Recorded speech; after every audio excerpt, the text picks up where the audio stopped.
This video is sponsored by Surfshark.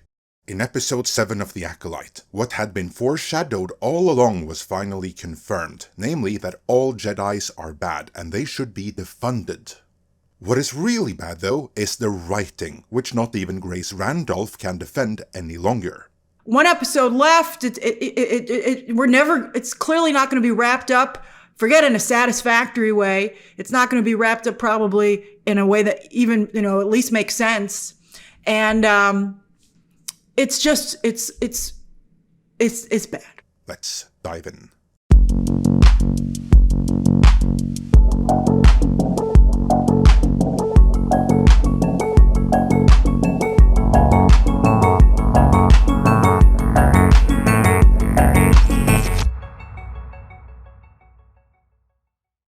Before we look at the reactions to the most recent episode of The Acolyte, let's begin with a recap of the episode itself, as the ratings of the past episodes indicate that statistically, most of you won't be seeing this one either. So, in episode 7 of The Acolyte, the audience finally learned what happened with the coven of lesbian space witches. In short, the Jedi were out looking for trouble when Sol, male and emotionally immature, discovers May and Osha. He is desperate for a Padawan of his own, an acolyte if you will, which he hasn't been allowed because again, he's just too immature. John de la Rose read more into that, and he may be onto something, but either way, moving on. Not taking no for an answer, Sol acts on his own accord and sets in motion a series of events that will lead to a confrontation between the Jedi and the coven of lesbian space witches. Torbin, the other male Jedi, is even more immature than Sol, and he just wants to go home, which makes him an easy target for the witches. Kelnaka, a Wookiee of the male variety who's probably also immature, is an even easier target, and is mind-controlled by the witches to go after his fellow Jedi, until Indara, the lone female Jedi and adult in the room, is able to force break the spell, succeeding where the other Jedi failed, dispatching all the witches in the process. Never send a man to do a woman's job, I guess. But Indara is still a Jedi, and showcasing the Order's corruption, she agreed to cover up the crimes of her lesser peers and lie to the Jedi Council about what really happened, blaming poor May for all the witches dying in the fire that she set, which caused the Coven's solid stone stronghold to burn down, when in fact she was only guilty of the latter. The idea here, of course, is for the audience to reflect on the wickedness of the Jedi, which I don't think is going to happen, as most of what remains of the fanbase will dismiss this as Leslye Headland's fanfiction, and not accept it as canon, no matter how much Wikipedia may insist it be regarded as such. They can insist all they want though, there is no verisimilitude here, which renders any further analysis of the series and its implications moot. Quite the contrary, content like The Acolyte is why Disney Plus is shedding subscribers by the millions each month, quickly descending down the rankings to become a mid-tier streaming service. Now, we don't recommend anyone cancelling anything, of course, and we certainly don't condone anyone taking to the high seas to get their fix on programming you might miss out on if you do, to say nothing of all the spyware, malware and other assorted tracking software you'd run the additional risk of being subjected to, even beyond your normal browsing. There's a fix though. To protect yourself, you need to protect your data, and a good way of doing that is through a VPN, such as the one delivered by this channel's sponsor, Surfshark. A VPN, or Virtual Private Network, is a privacy protection tool which encrypts your online data and secures your personal information, even when you're on a free public Wi-Fi, which is a goldmine for anyone wanting your data. Surfshark masks your IP address so that your location, download history and other data isn't linked to your personal ID, while their clean web feature blocks trackers, malware and phishing attempts, enabling you to surf safely. Best of all, unlike some other VPN providers out there, Surfshark does not monitor, track or store what you do online. There's no activity log.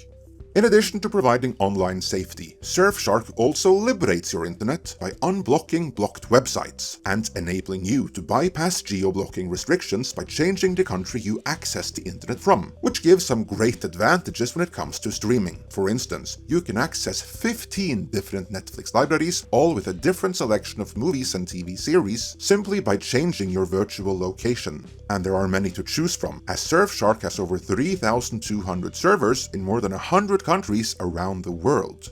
That's pretty good, but it gets even better. If you type in the code MIDNIGHT when ordering, that triggers an exclusive special offer of 4 extra months for free. So, secure your privacy with Surfshark, just head on over to surfshark.deals/midnight to order. Link is in the description. Surfshark also offers a 30-day money-back guarantee, so there's no risk in trying it out.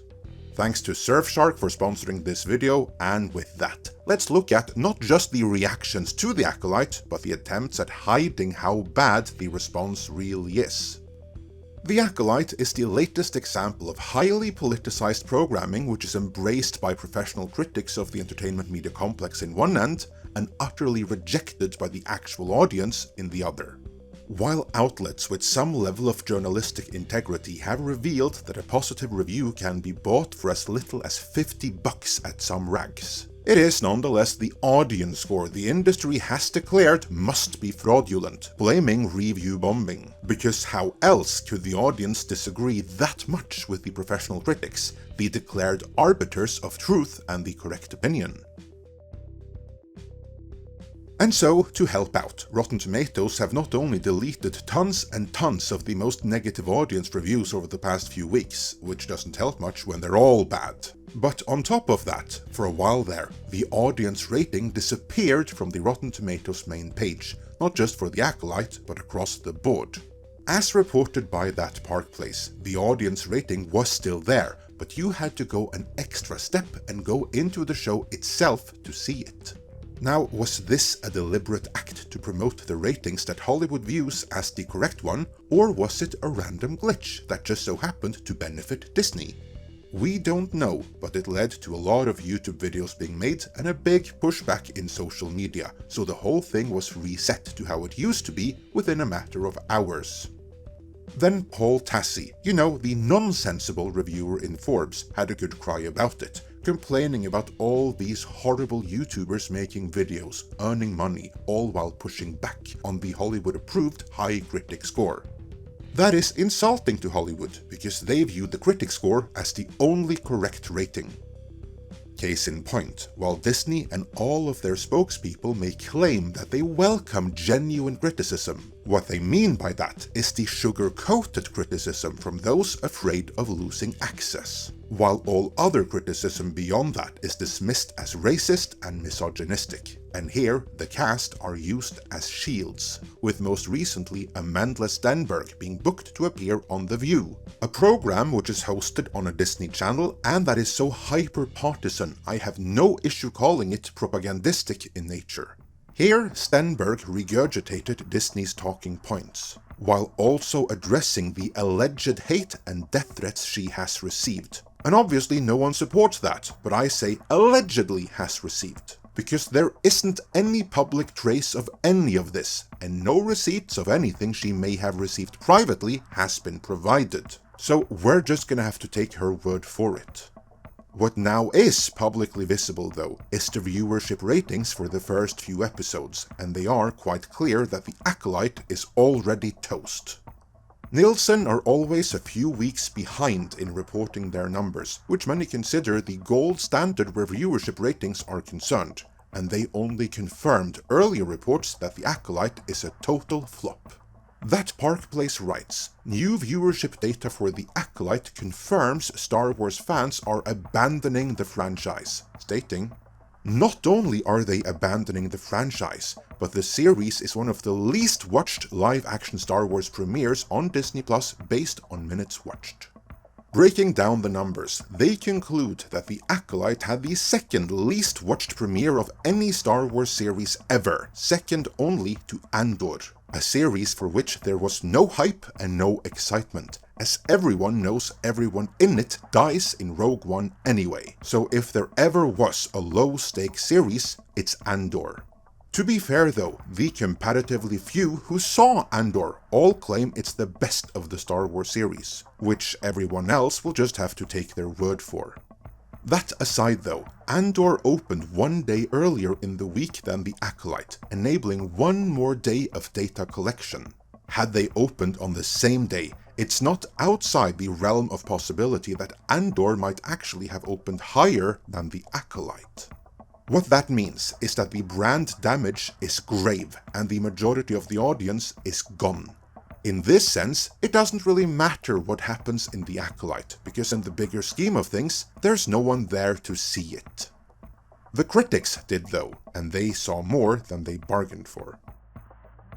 Since day one, Grace Randolph has been the series' biggest defender, for which she has taken a lot of flack, and her own audience turned on her in a way she wasn't prepared for. Like, it's not fun to be in the middle of a hate storm, let me tell you. It really sucks.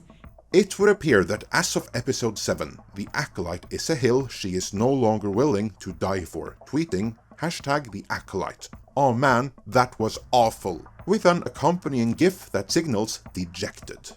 She clarified this stance later, and admitted that the writing here turned out to be so bad that it made ever having been a supporter of the show not age well. Aw, man!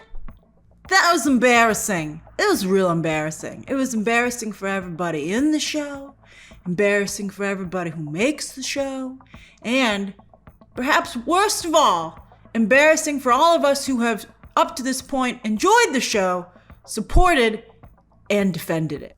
Yeah, screw everyone and everything else. Defenders of the show most affected.